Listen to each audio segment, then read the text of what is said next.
দোয়ার সময় খালি বলবো আমাদের স্থায়ী কমিটির সদস্য উপদেষ্টা জনাব মির্জা আব্বাস অসুস্থ হয়ে উনি এখন এবার কেয়ার হসপিটালে ভর্তি আছেন। দোয়া করার সময় ওনার সুস্থতার জন্য আপনারা দয়া করে দোয়া করবেন।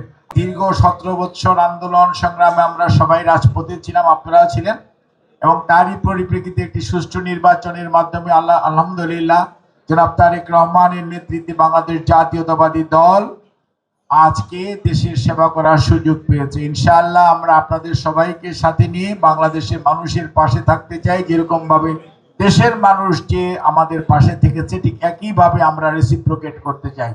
সেই জন্য দরকার আমরা যার যার অবস্থান থেকে দলের এবং সরকারের যে কর্মসূচি আছে কে সমর্থন করা, এবং দলের ইমেজ যাতে কোনো অবস্থাতেই কেউ ছোট করতে না পারে সেই দিকে খেয়াল রাখা। ষড়যন্ত্র সর্বত্রই চলছে এবং চলবে।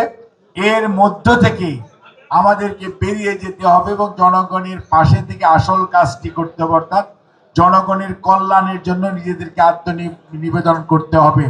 আমি যে কথাটি বলছিলাম যে আমরা সবাই যার যার অবস্থান থেকে সবার দায়িত্ব পালন করব, এবং ঐক্যের কোনো বিকল্প নাই। ঐক্যবদ্ধভাবে সবাইকে থাকতে হবে। ভুল ভ্রান্তি কম্পিটিশন থাকবেই, মন কষাকষি থাকবে, কিন্তু তার মধ্যে বৃহত্তর স্বার্থে, দেশের স্বার্থে, এবং জনাব তারেক রহমানের সাহেবের আমাদের প্রধানমন্ত্রী ওনার নেতৃত্বে যাতে বিএনপি জনগণের সাথে যে কমিটমেন্ট সে রক্ষা করতে পারে, সেজন্য আমরা আমাদের সর্বোচ্চটা দিয়ে চেষ্টা করব। ইনশাআল্লাহ ঐক্যবদ্ধভাবে আমরা প্রমাণ করব যে আমরা পারি।